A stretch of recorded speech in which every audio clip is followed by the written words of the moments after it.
Hello, everyone. I'm going to do my intro a little differently today, because I'm doing my first scripted video. However, I've already gone off script, so that's not really a great sign. Today I am going to make a guide of Crusader Kings 2. I'm not done with the Ice Monotype run of X, but it's taking a while to do, especially since I've been a little busier this summer than I would like. As for the topic of today, I'm making a guide for Crusader Kings 2. Okay, yeah, I went off script. Again, sorry. It's a free game on Steam, though I'm not the best at it. However, I still feel like I can at least explain a little bit about the game, because it's really complicated. I also don't have any DLC. I messed up the script badly already, sorry. I will be comparing this game to Europa Universalis 2. Not 2, 4. This is Crusader Kings 2. I messed up. Since I will make comparisons to that, since that's my only other Paradox game. And from this point on, I will refer to Crusader Kings 2 as CK2, and Europa Universalis 4 as EU4. Because those are the common abbreviations for the games among the community. So, we're starting the game. We're going to go single player because you can go to options if you want to change stuff. So, yeah. But, I'd recommend if you're new, just start with single player. And it's taking a bit to load, sorry. You can try the tutorial if you're a new player. Hopefully you don't need it from this guide. However, you can use it. We're going to go in new game and custom game setup. Now, this map is, useless. I recommend playing in 1066. Okay, I'm terrible with scripts. As it is generally a more stable environment than 936, and I haven't even tried the other ones, but I would probably just stick with 1066.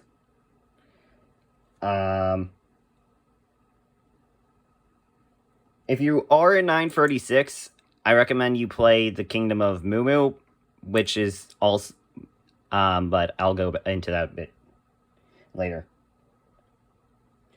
So we're gonna, also we start in the terrain map mode. Don't use it. You can't see anything. You don't know any information about this. So click Realms, and there you go. Here's your political map mode. Essentially, if you've played EU4, this is the map mode you're gonna use. All the time. This is how you can see what nations actually, exist. Now, looking at this map, you may be tempted to play a big kingdom or empire, like France, the Holy Roman Empire, or Byzantium, maybe England.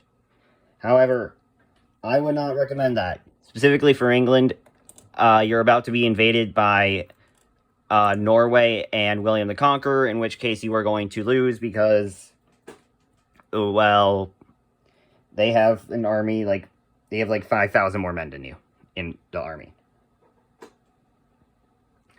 And as you might notice here, it's listing the ruler. You do not, unlike other political games, political strategy games, you're not playing as a nation. You're playing as the ruler of the nation, which is going to be the king or the queen or the monarch, whatever it is, because for example, if you go further in, for example here, Duchess Matilda of Tuscany, that's a thing. However, playing these larger nations especially, you will probably get the pose if you don't know how to manage your vassals, which, if you're a newer player, might be a little hard. Also, the difficulty slider does not matter. This says it's a 0. It's not. You're probably going to end up landless if you play in the HRE. Well, as King Heinrich, as a first-time player. Probably. Because you need to be good at securing the succession, administration, and vassal management. However, so I would recommend a smaller ruler. My personal recommendations to play are King Boleslaw the Bold of Poland, King Alfonso of Leon, which is in modern-day Spain, or Iberia. And the ones I would recommend the most by far, and also the one for the purposes of this guide, King Murchad of Mumu. You can also play as vassals by zooming in on a province and clicking their province, like Earl Ragnvald of Urchum, but don't worry about it. For now, you're probably not going to want to play a vassal for your first time. So I'm going to say I'd recommend King Murchad of Mumu for your first time playing.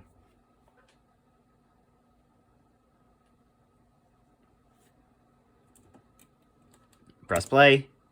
Now you'll see a ton of game rule options. There are a lot of stuff here. You've got the Mongol invasions. You can change gender equality laws. You can change like conversion speeds, rating, interfaith marriage, matrilineal marriages. A lot of stuff. There's also Iron Man mode, which requires certain achievements. However, it disables you from manually saving, which I would not recommend for a first-time player because it's probably better to be able to save and reload in case you get unlucky rather than get achievements. I'd recommend doing that later, though. I have yet to do it myself, honestly. But if you're a newer player, I'd recommend just keeping all the rules to default. Unless you're playing near the east, you might want to turn off like the Mongol invasions and Turkic conquers. But aside from that, it should be fine. You can also save and load rules down here. If you ever want to do something like, I don't know, just play a queen in one of these, you could do that to help. With like the gender equality, for example. I'm going to start the game.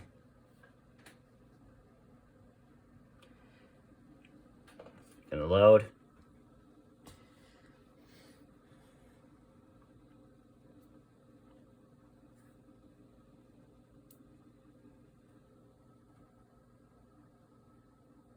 Oh yeah, I forgot to mention, it's July 4th for me, and I'm in America, so happy July 4th. I'm sorry to have mentioned that 7 minutes in. But but America has not been discovered in the game at this point, so we're stuck with this. Welcome to Crusader Kings 2. There's a bunch of information here. If you want, you can pause the video to try and read it, or more likely, you could just get the game yourself and read it there, because this is a lot of information, and most of it should probably be explained. So, we're back to the terrain map mode again. Don't use it.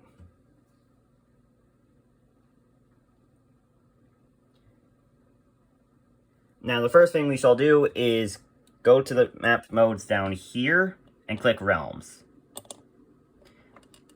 That way the map is actually, like, readable and doesn't look garbage.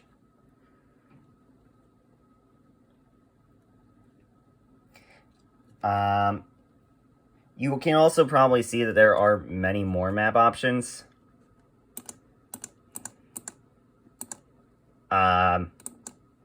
Which I will go more into later.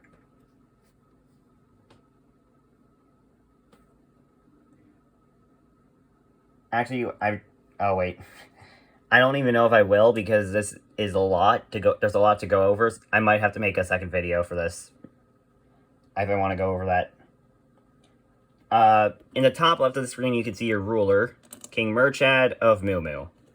Or, well, my ruler.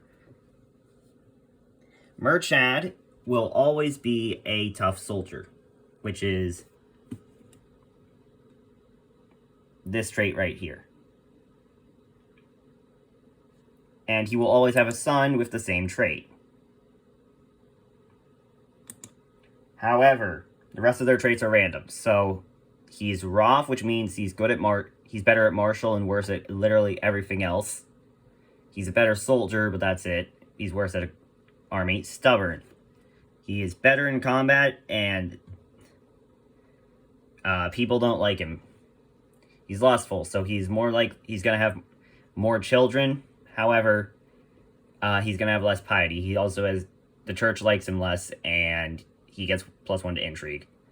I'll explain those stats much later. And gluttonous. This is a terrible thing. There is no good. You never want to be gluttonous. That is a bad thing. And our heir, he's proud, which means he gets more prestige. That's just a good thing. Charitable, he is less good at fighting. However, people like him way more. Trusting, he is not very good at intrigue, but he is slightly better at diplomacy. It's not really that great. And ambitious. This makes him just really good at everything. However, it makes him hate his his liege, and also it makes him hate other ambitious characters. Okay, I was about to say, like, that's probably why he doesn't like me, but then I realized, nope, it's because of that. You can also see similar stuff with our vassals here. They have their own traits, which I will not go into right now. You just don't want them to be ambitious or envious. More well-documented figures, however, will always have the same traits. For example, right here is William of Normandy, William the Bastard. He will always be a brilliant strategist, unyielding, legitimized bastard who is ambitious, diligent, proud, cynical, brave, temperate, and patient. He will have these exact traits every time you play.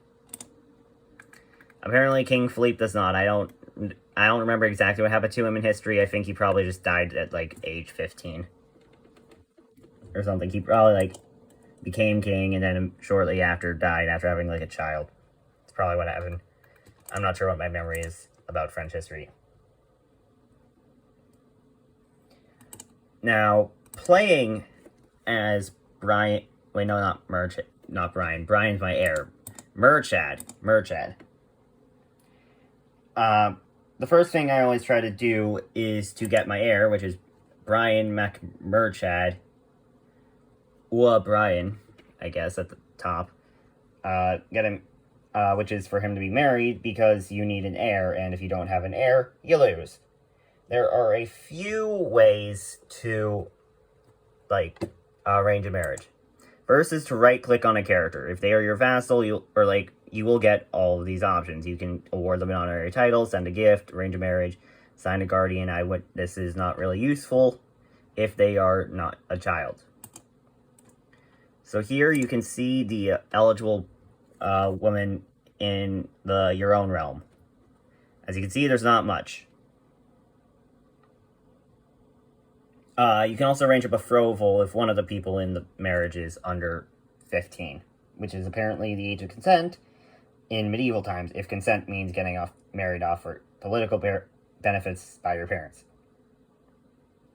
Yeah, there's a reason this is the Dark Ages. You will be able to see eligible marriage candidates in your own realm. Though it's important to know, in this game, women cannot give birth after the age of 40. So, for example, Bevine, she's 77, she can't have any more children. However, this one, I can't pronounce the Irish names, unfortunately. The thing is, like, she can have children, so that is an option.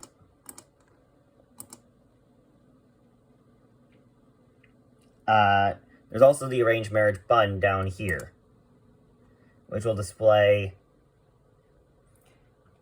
let's see, what the game recommends for a marriage, which will mostly be for political alliances. So here we have the Princess of Hungary, Princess of Denmark, Navarre. Like, these are going to be ruler people in kingdoms who will give you stuff. Also, in case you're wondering about the hatred to my character, it's because he's gluttonous. This is why you don't want to be gluttonous if you can avoid it. In fairness, this isn't bad, since you can arrange a marriage. You can get some pretty useful political benefits. However, what I personally like to do is go to the character finder, which is in the corner. I like to search all, And there's a lot of stuff you can filter. You can search your religion group, culture, if they're an adult, if they're from a specific house. You can make some filters, which I don't even save. I probably should. You can choose join court if you ever want to find a courtier. So, like, I don't know, maybe I want the highest stewardship for my steward. I could get this guy with a 13. That's not that great. Or I could do any and then just make it so I find someone who would, like, I don't know, except if I bribe them or something, like this person, if I had equal marriage laws, because they can't become steward for being a woman. However, for these purposes, arranging marriage, what I would want to do, unmarried woman, and you might want different things. You might want the highest stewardship. So this person I mentioned earlier, maybe you want this to be your heir's wife, or your wife if you don't have an heir, because of her high stewardship. Maybe you want to marry, like, I don't know, the sister of the Holy Roman Emperor for a political alliance, even though you can't actually do that because they're both celibate.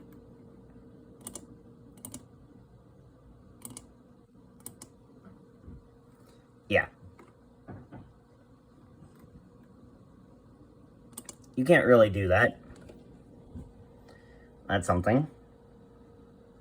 But if they get a child, I don't know, let's say they have, like, some heirs, maybe you could arrange marriage for, like, a political alliance.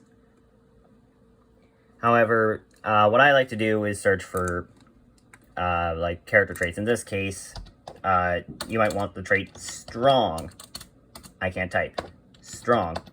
As an inheritable trait, that gives a lot of bonuses. However, I like to search for the trait genius,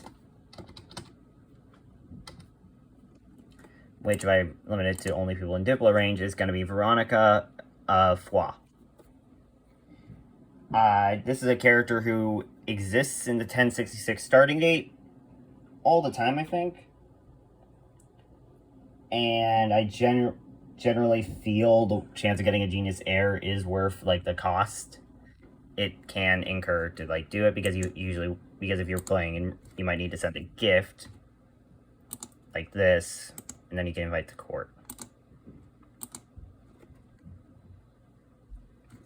which is going to take some time.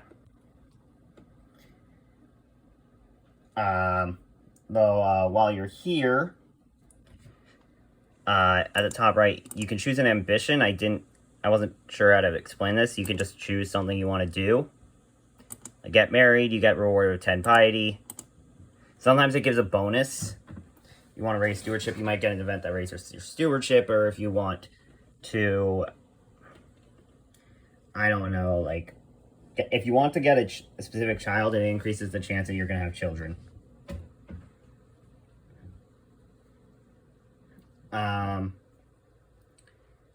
And doing this, it gives a easy reward.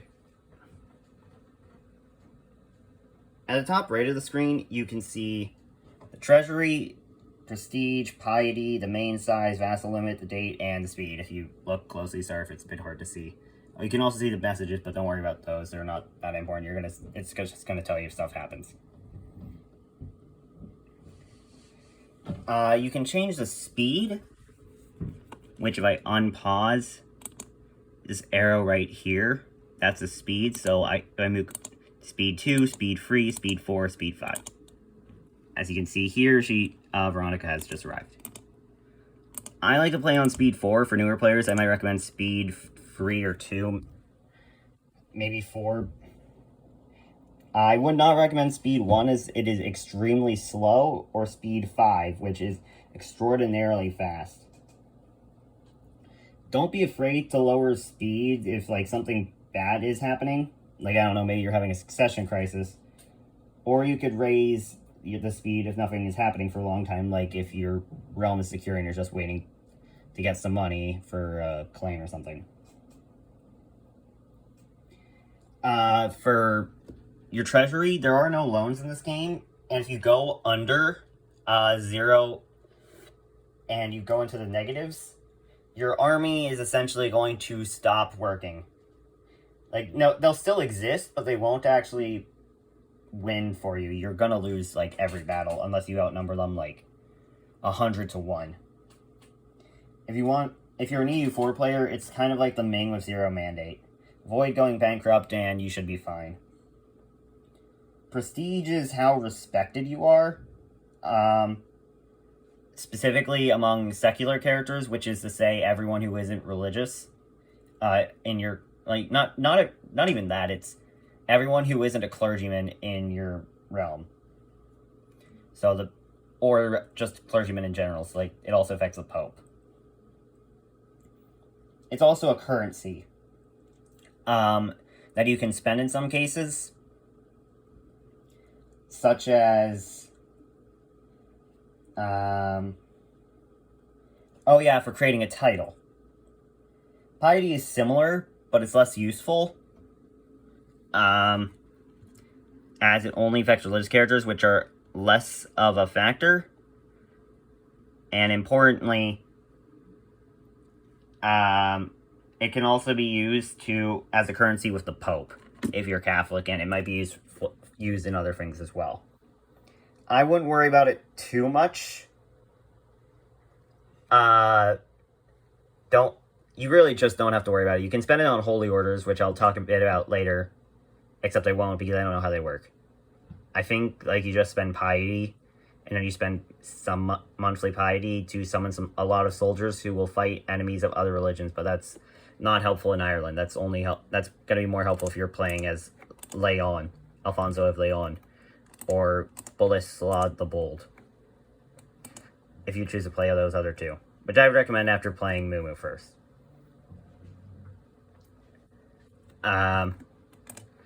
So in this case, I would go, now that Veronica's in the court, I would go to my heir, arrange a marriage. Veronica's an option. This is gonna hurt his prestige a lot. It's negative 200 because marrying a character of a lowborn does that, and marrying a character of a highborn raises your prestige. So you can get prestige or wealth from that, but it's not that important. Now the succession should be secured. You can also arrange a marriage for yourself. This one's less important. I wouldn't recommend doing this, what I just did. But for the purposes of this, yeah. Oh. Okay, I'll talk a bit about that later. Time to govern. First is your council, which is this button right here. I pressed it earlier. This will show you your 5 counselors. It is the main way you govern in this game. What you do is you add their stats to your stats, and half of your wife's stat, so here that would be 6, I think, right? Game does math it for you. Oh, it doesn't add it yet because it hasn't been a single day in the game. There we go. Yeah, half is 6. And here's the ambitions. So, like, have a daughter that would increase fertility.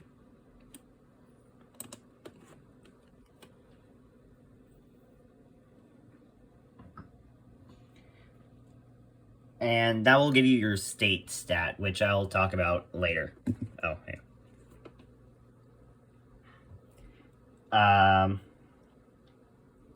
So I guess I'll go over the counselors. First is your chancellor. Your chancellor is your diplomatic one. He can make people like you more. He can fabricate claims on other states, like other places. Oh, I forgot to pause. And he can sow dissent. If you are an EU4 player, it is important to note that unlike EU4, these aren't going to happen every month. These are a percent chances, like 38% chance to improve relations or 10% chance to fabricate a claim every year. So essentially, you do have to, like, hope. It is luck-based if you get a claim. And I wouldn't really sow dissent, as you're probably not going to cause a rebellion. along with that, they all have a chance to backfire and, like, harm you. Though the chances of good stuff happening and bad stuff are determined by your counselor stats. The better they are, the more likely stuff is to happen. In general, just try to get the highest stat person for the job.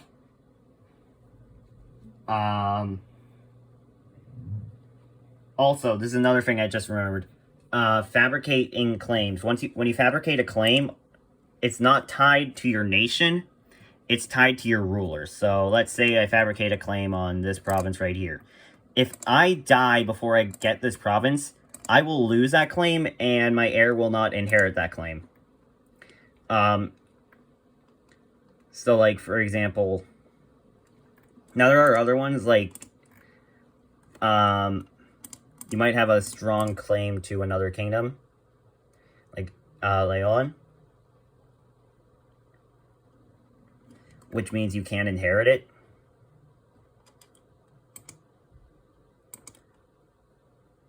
I just realized this is a matrilineal marriage. Wait, that... Okay, that's something the AI did. I just remembered he starts unmarried in the game. Okay, so yeah, just know the AI isn't smart, because this means he's not going to have an heir. I don't know how he did that. But he did. But anyways, back to chancellors. Essentially, you want your chancellor to be very good in order for them to actually do anything. Like, if you have a bad chancellor, they will actually do nothing. Starting as merchant, rather than do what I did and put a claim there, I would recommend improving relations with your vassals. Like this guy and this guy. I might make a guide for playing as merchant in the future, but I'm not really sure. Next up is your marshal. Your marshal allows you to put down revolts, train troops, and research military technology. Which is important in wars. I will say, the difference between a good marshal and an incredible marshal is not as big a difference between compared to chancellors, stewards, and spy masters. However, marshal is still very important. I would personally just put your marshal in your capital to train troops or research military tech and just call it a day. It's more a reactionary thing. Like, put them in your army like, before a war. Or if a revolt seems likely to happen, put them down to suppress revolts.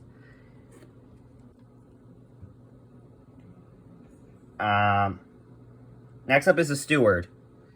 The steward can collect taxes and you can build buildings faster. You can also research economic tech, but you should never do it because, while it can be helpful, collecting taxes is more useful. Taxes are really important in this.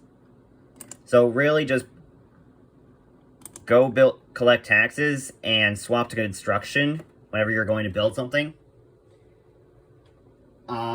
However, you can't like, when you assign a counselor to do something, you can't change what they're doing for about 6 months. So you should be aware of that, which is especially important for the most important counselors, which are the chancellor, steward, and spymaster, since you might want them doing different things at a time. But you can't have them doing everything at once. Overall, a good steward is vital to your realm's economy, and thus overall success. I would recommend collecting taxes in your wealthiest province, which will usually be your capital. And if you're playing in Ireland as Merchad, it will stay your capital until you go and develop Dublin if you take that. As it's the only province that has more potential than your capital in the start. A lot of provinces are equal to it, but Dublin's the only one with more possibilities. Which I can't get into here. I don't have time, unfortunately. Your spymaster is also very important, as they allow you to create plots Protect you from the... Oh, wait, hang on. I forgot to actually open it. Sorry. Your Spy Master is helpful for protecting you from plots, helping you plot against others, and, importantly, stealing the technology of others. Well, not stealing, it's copying. Since you don't take it from them, you just gain it. The last of which I find to be the most useful, especially if you're playing in a less technologically advanced region like Ireland, the British Isles, Scandinavia, Eastern Europe, anywhere that isn't like this area. And if you're Byzantium, you can't really do anything, but don't play Byzantium at the start as a new player.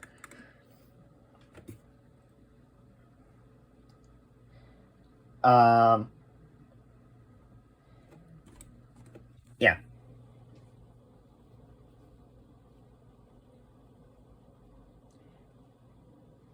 Another thing, it is very important to keep them loyal. As you can see, this guy, he has negative 23. He hates my guts. There's a very solid chance he could try to kill me, which is not good. So if you're in a situation like this, I would just send him a gift. Like, it is worth it to just keep driving your Spy Master if they're disloyal enough, just so they don't kill you. Now, it does also depend on your own intrigue. My intrigue's 4, I probably would die. And my wife's is only 8. So that is something to know. And it is, in general, just really important. Especially since having a loyal Spy Master will also allow him to protect you from plots with scheming. Which might be helpful if you are, you know, if like a lot of people hate you. Maybe you accidentally annoyed everyone somehow. I don't know. You can build a spy network if you're planning to kill someone. I don't know. Maybe I don't like this guy. Maybe I think his face looks dumb or something. I can build a spy network in his land and try to kill him. Probably wouldn't work because he's got 9 intrigue, but still. I will say, you really should be studying technology if you aren't planning to kill someone at that very moment. So if you're going to study technology, I would recommend a few places. Top priority should be the Byzantine Empire if available, especially Constantinople. That is the most developed province of the game. If you can't do that, I would put them in Iberia. Where it's not that important, I'd probably say put them in, like, Toledo, or actually, no, Toledo's down there. Like, just put them somewhere, maybe in the capital of the kingdom. I'm going to put it in capital of Galicia, because that's a more technologically advanced region than Ireland at this point. If you have Diplo range infinite, you can just reach it, but yeah. So I'm just going to put them in the Galicia province.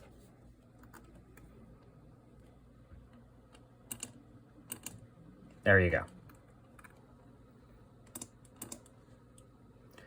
Last and also least is the court chaplain. Your court chaplain is very important, just less so. What he does, he makes you research technology faster. He can convert people who are not of your religion. They can research cultural tech, and the thing you'll use him the most for, I can't speak, is making bishops or popes like you more. So essentially put them in either Rome if you want to spend it with the Pope, or put it in your own provinces to make sure that the bishops there actually like you. Which is what I'm going to do.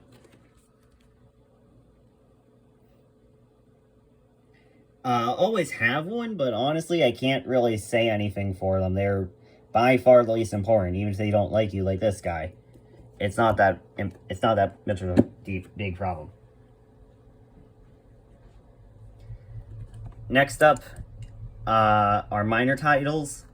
There are a lot here. The important ones are your commanders, who lead your armies into battle.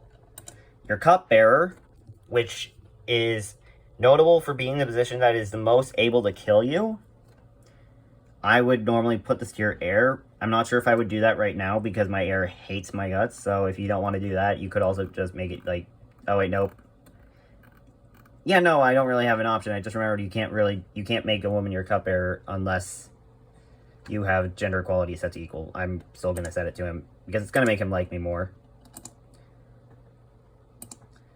And your regent. This is the person who will rule when you are unable to rule. I would generally make this one of 3 options. Your heir, your wife, or a person you can actually trust. So if your character has a friend or a content vassal. I have terrible luck because I don't have any of those, so I would make it, in this case I would make it my heir. These other free titles, just give it to your vassals. They can't really kill you using these titles that much. But what it does do is it gives them prestige, and importantly, it makes them like you more, so do that. Next up are laws. Gender laws. Don't mess with them. You should just have agnotic cognatic or absolute cognatic. Well, not absolute cognatic, but like, you should either make it so that it favors males, but females can inherit, depending if that is an option. Or if you have gender equality set to equal, just make it so that they both can inherit. Just make sure you don't cut out one gender in case you only end up with sons or only daughters, but it's going to be a problem of only daughters because it is really hard to get absolute cognatic. You have to be of a specific culture, and you have to decide, you know what, I only want women inheriting. You start with Gavelkind, as most nations, where when you die, your realm gets split into 1,000,000 pieces. This is bad.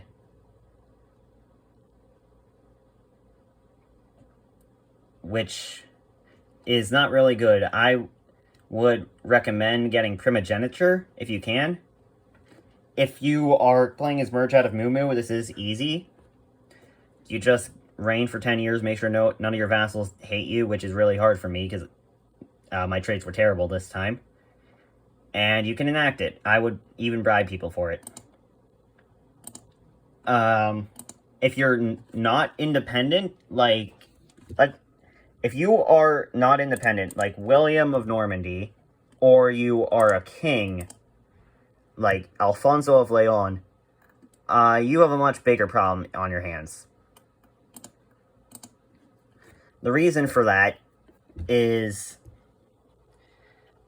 if you want to change the succession law, you need to be independent, and if you're a kingdom, you need to have high crown authority.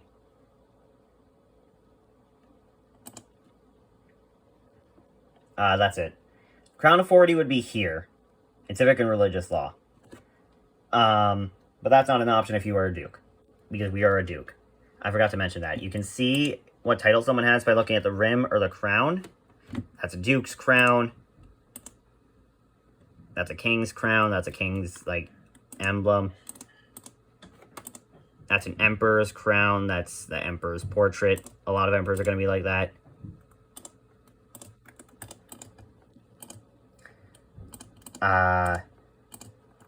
So yeah.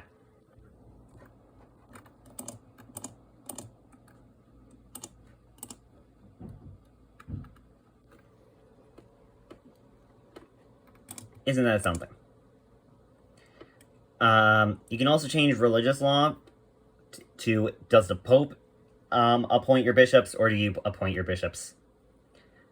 Having the Pope do it makes the Pope like you more. Doing it yourself gives you more power, and it makes your vassals like you more.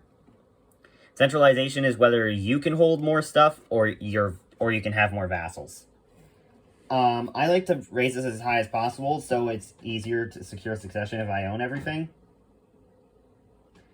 However, I imagine if you are in the late game, it might be worth it to have more vassals, because if you're an emperor, you can have kings as vassals, and that can give you way more land than your personal holdings will ever allow. Like, the Holy Roman Emperor right now can hold 5 provinces, while he can have 62 vassals. That is a huge difference.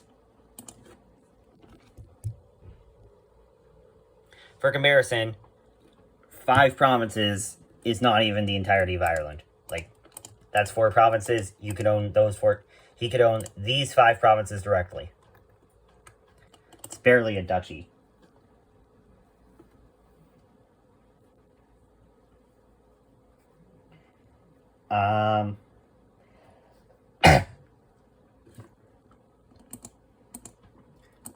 Last up is your obligations.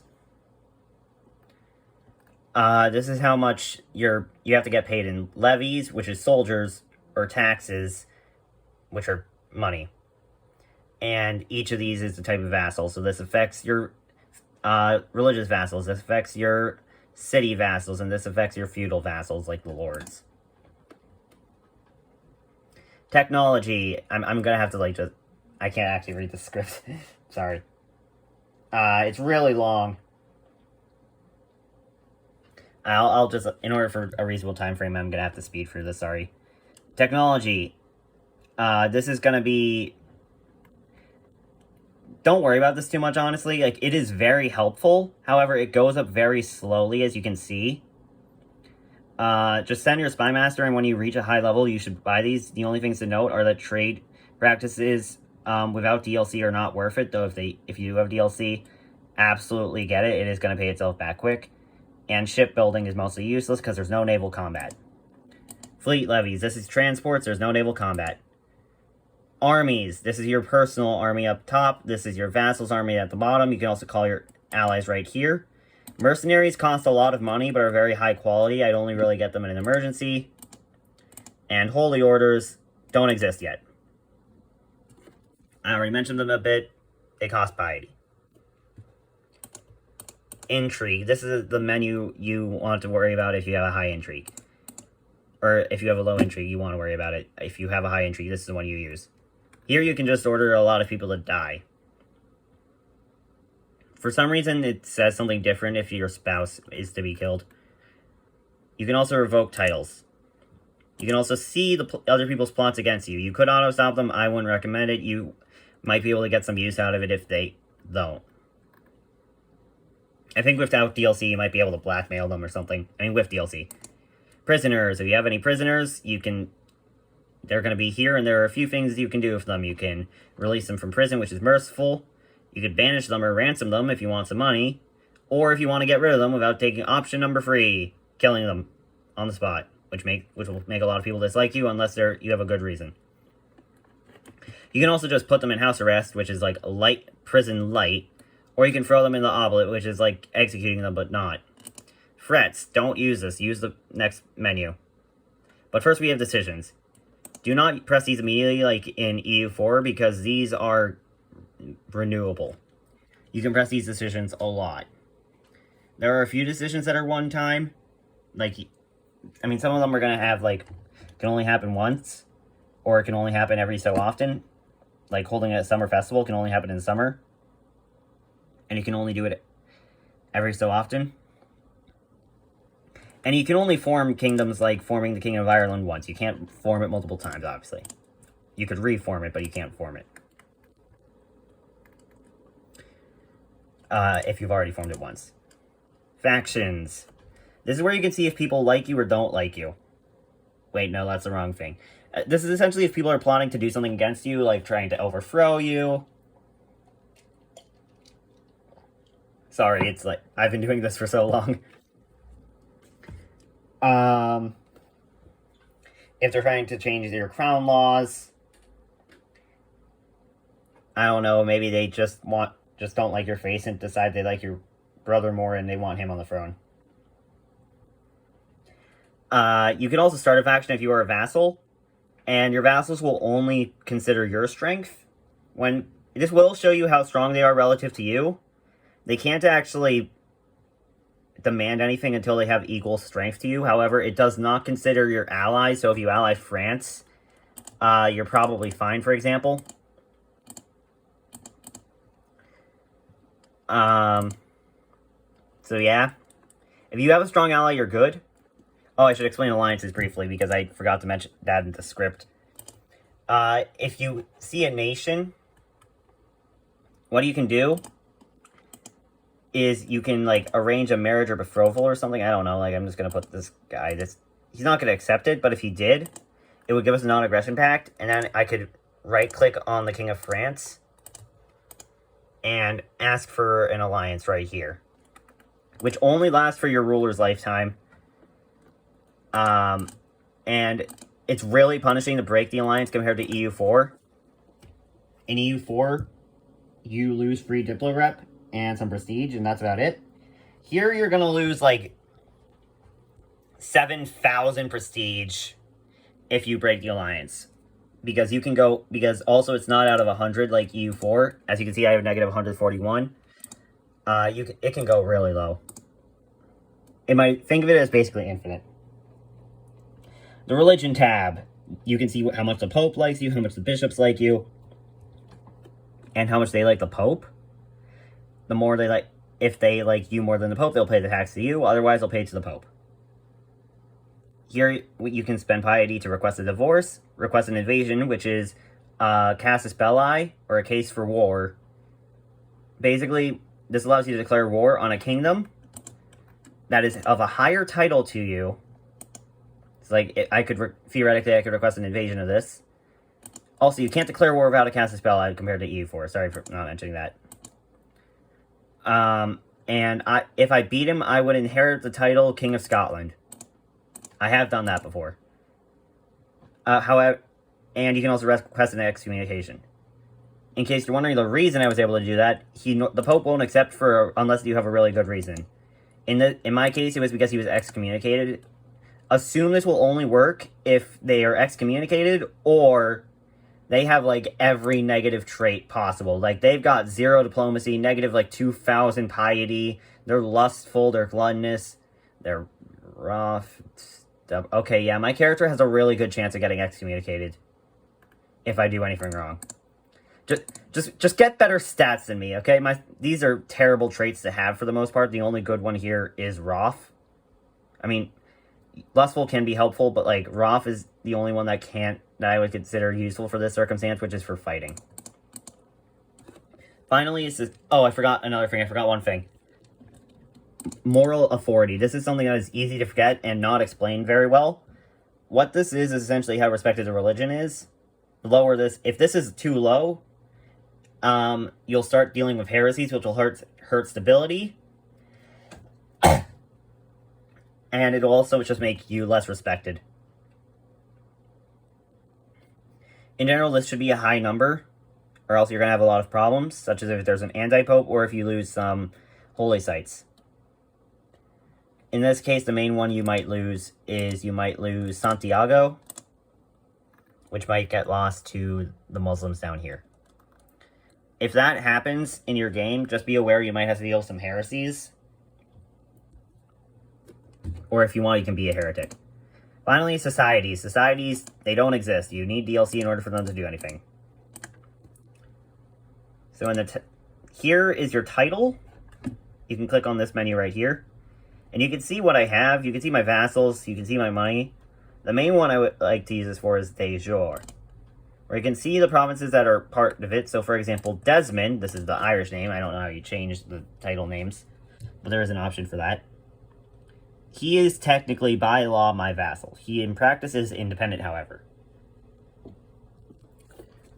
What I can do is look at him. If I right-click, I can declare war to make him my vassal.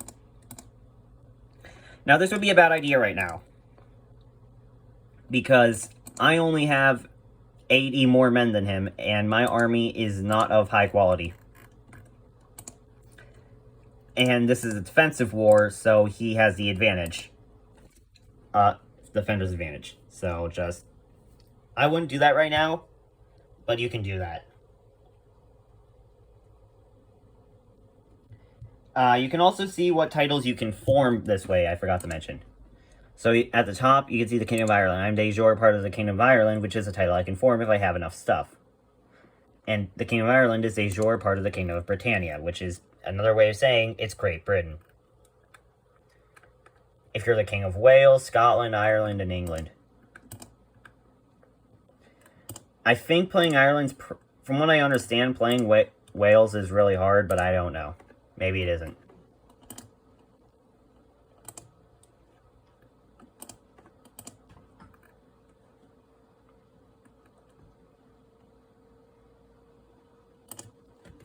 So, yeah, there's that.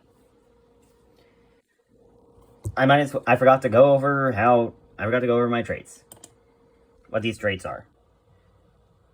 Diplomacy is how much people like you and your prestige. Martial is how large your army can be and how good you are at leading armies, as well as the size of your army. I might have mentioned that.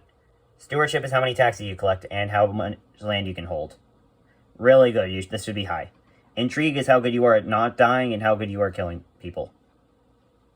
Learning is how much piety you get and how much technology you get. Don't worry about this one too much. It is least important. And then personal combat skill is how good you are in duels. You will sometimes get caught in duels. In general, traits that raise your martial or your intrigue will generally increase your personal combat skill. You might want that if you're leading an army because there is a chance you just find the enemy commander and kill them. I would generally say if it's negative, you shouldn't lead an army. And if it's like plus 30, like plus 20 is, I would consider like average or good. And if you're at like plus 40, you're gonna almost kill every single person in a duel, which if you kill enough people in a duel, you will eventually get a higher personal combat skill, which just snowballs if you want. Though at age 50, it goes down by 15 for being an old man.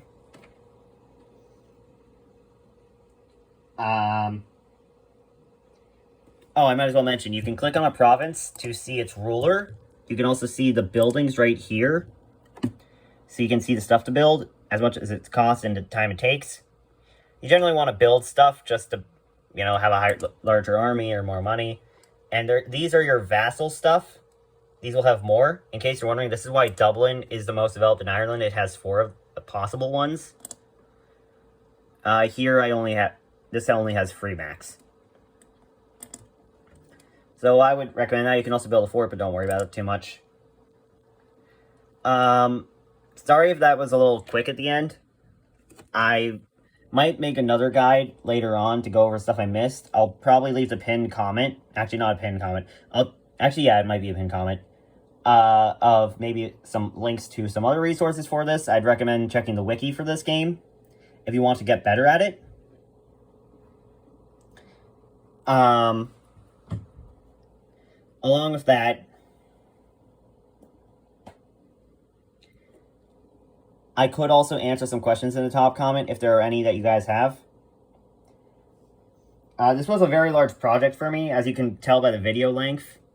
It's not the best, because the script idea kind of fell flat because I can't actually read a script, especially while holding the camera phone and also looking at the game. So hopefully you all enjoyed that, and I'll see you all next time. Goodbye.